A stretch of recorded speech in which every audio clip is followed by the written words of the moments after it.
This story has been 30 years in the making.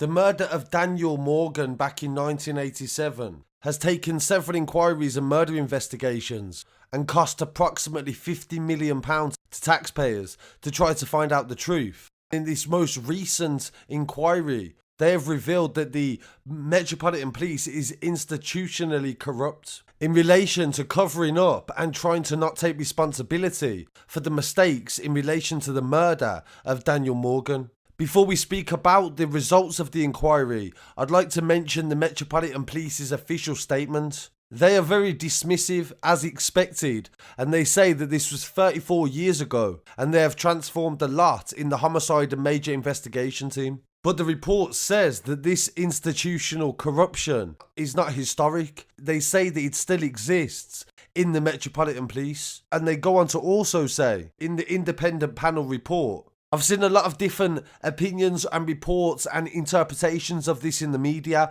I wasn't born when this happened, so I had to watch a lot and listen to a lot and read a lot of information, as I advise yourself to do as well, not just watching this video. That's why I'm going to provide the official independent inquiry report so you can read it for yourself, because I don't think any of the media outlets have really covered it in a way that just lets you know the story. Everybody has taken bits from it to put across their political angle, but I'm going to try to tell it in a way so you just understand the story and can make your own decision. The murder of Daniel Morgan on the 10th of March 1987 left his wife without a husband and his two children, Sarah and Dan, without a father. He was killed in the car park of the Golden Lion pub in Sydenham, South East London. He was a private investigator and his business was called Southern Investigations in Thornton Heath, and his co-partner was Jonathan Rees. His body was found at 9:40 on the evening and he'd been stabbed with an axe. No one has ever been convicted of the murder, but several people have been arrested for responsibility in the long-running investigation. In the report, they cover every single aspect over 30 years, and there's not been a lot of reports, to my knowledge, that have been able to do this. So that is why I think this story stands out particularly for the in-depth nature. They say that in 1987 to 1988, that was when the first murder investigation took place, and it was conducted by the Metropolitan Police. They say in the report that they found multiple failings in the conduct of investigating and the discovery of Daniel Morgan's body. The management and administration of the investigation was poor, they said, and in many respects was not compliant. They said the handling of the murder scene was totally inadequate and it was not searched and left unguarded. There is evidence some of those arrested in connection with the murders on April 1987 may have been alerted of arrests by a leak to the media the day before by Southern Investigations. Southern Investigations did a lot of work for News of the World. A lot of this was not legal, and the News of the World was later exposed for hacking phones as well. The inquest into the death of Daniel Morgan took place over 8 days. There was a significant number of witnesses, and evidence on various matters was heard. And one witness was named Kevin Lennon, and he was a former bookkeeper at Southern Investigations, and he gave evidence that Jonathan Rees asked him if he knew anyone that would kill Daniel Morgan. This is something that I haven't seen in any publication so far.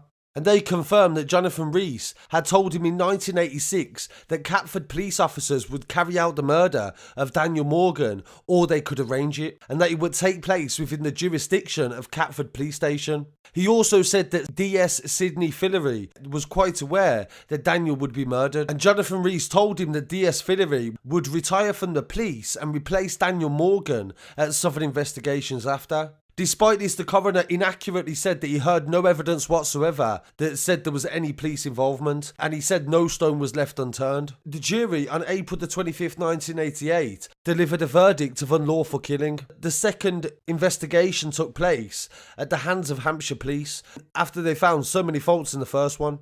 The Hampshire Police inquiry said there was circumstantial evidence to implicate Jonathan Rees and Paul Goodridge, who was a business associate and the last person to see Daniel Morgan alive. They said there was no evidence to implicate any police officer or the police in general. The report says that this was not true and there was significant evidence that contradicted this. They said that the Metropolitan Police and Hampshire Police Complaints Authority to hide the truth from Daniel Morgan's family and from the public in general as well. Following the death of Daniel Morgan, DS Sidney Fillery and Jonathan Rees became partners at Southern Investigations, as one of the original witnesses had said. During Operation Nigeria/Two Bridges, evidence emerged of a conspiracy to plant Class A drugs on the wife of a client of a commercial law firm. This was in order to have her arrested and to strengthen the client's position in an ongoing custody battle. The disclosure was necessary, they said, during the investigation, and the prosecution was told that the intelligence gathering exercise had been terminated, and Jonathan Rees, DC Austin Warnes, and Simon James, the husband of the woman in question, were convicted of perverting the course of justice in this case. So that was a previous example of Jonathan Rees committing crime and also to try to do this for his investigation service. In the year 2000, they did another review on the murder, and they reported in October 2000 that he made 80 recommendations, and this was in relation to both of the previous murder investigations. A re-investigation of the Daniel Morgan murder began in 2001, and it comprised of two sides, a covert operation and an overt investigation, established in May 2002. The two sides ran parallel, they said, until after May 2002 as Abelard 1 and Morgan 2. The same people were investigated in this investigation as well. Jonathan Rees, Glenn Vian, Gary Vian, and former DS Sidney Fillery and James Cook. The third investigation was one of the most expensive, and it used a lot of resources, and the Metropolitan Police had conducted it. This cost in excess of £2 million.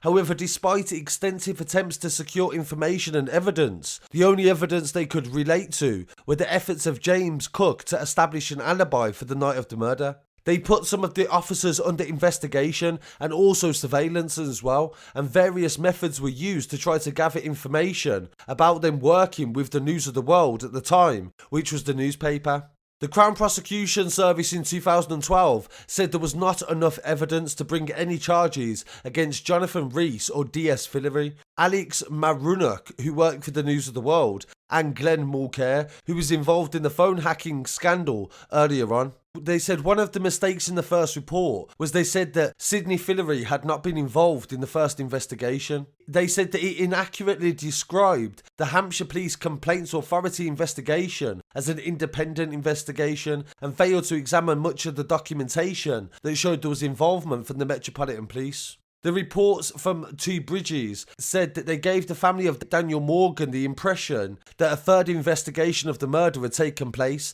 and this was not the case, although more information had been gained, but they didn't make any further progress in solving the case. In 2006, there was emergence of a new witness. A further investigation into the murder, named Abelard 2, was established, and DCS David Cook, who was a full-time second commandment for the Serious Crime Agency, was appointed as the senior investigator in the case. The Abelard 2 investigation was protracted, they said, and lengthy, and involved multiple investigative strands and an extensive forensic review and reconstruction of the murder. Following extensive investigations and the identification of further witnesses, they charged Jonathan Rees, James Cook, Glenn Vian and Gary Vian with the murder of Daniel Morgan.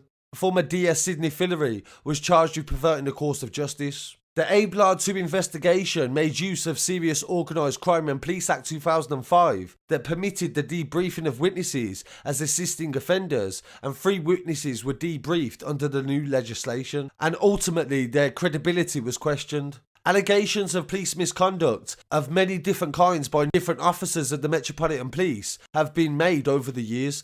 And in relation to the summary from 1987 to 2021 in the report, they said that from the outset, there has been allegations that there was involved in murder, and the corruption by the police somehow played a part, who committed it from being brought to justice in 2011. The Metropolitan Police publicly admitted for the first time that corruption had been a factor in the failure of the first investigation. There was evidence of a culture within the Metropolitan Police in 1987 that permitted the very close association proposed to it as well, and also individuals linked to crime. There is extensive evidence of police officers meeting DS Sidney Fillery, Jonathan Rees and others, and some had been arrested and continued to be suspects for the murder of Daniel Morgan. There is no evidence that the investigation of Daniel Morgan was discussed on some of these occasions, and that Jonathan Rees used social interactions to obtain information about the investigation. There had been indications since 1987 that Daniel Morgan was going to report about police corruption, and he was going to sell a story about corruption to the media. The nature of that corruption has never been established, and there has been a number of possibilities. Some of them were never fully examined, they say in the inquiry,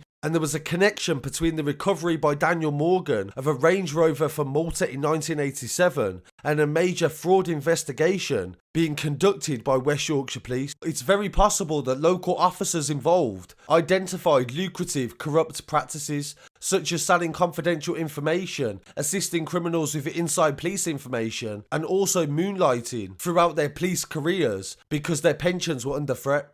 The evidence supporting the theory as why Daniel Morgan was involved in revealing this corruption was never investigated. In the years following his murder, several of the police connected to Daniel Morgan's circles and businesses were investigated and convicted of serious crime. DS Sidney Fillery was a Freemason and became master of 2 different lodges in 1993 and 1992. 10 police officers who were prominent in the Daniel Morgan investigation were Freemasons as well. Investigating officers entertained doubts as to whether Masonic loyalties that Freemasons are sworn to uphold might have conflicted with what the police officers owe to each other.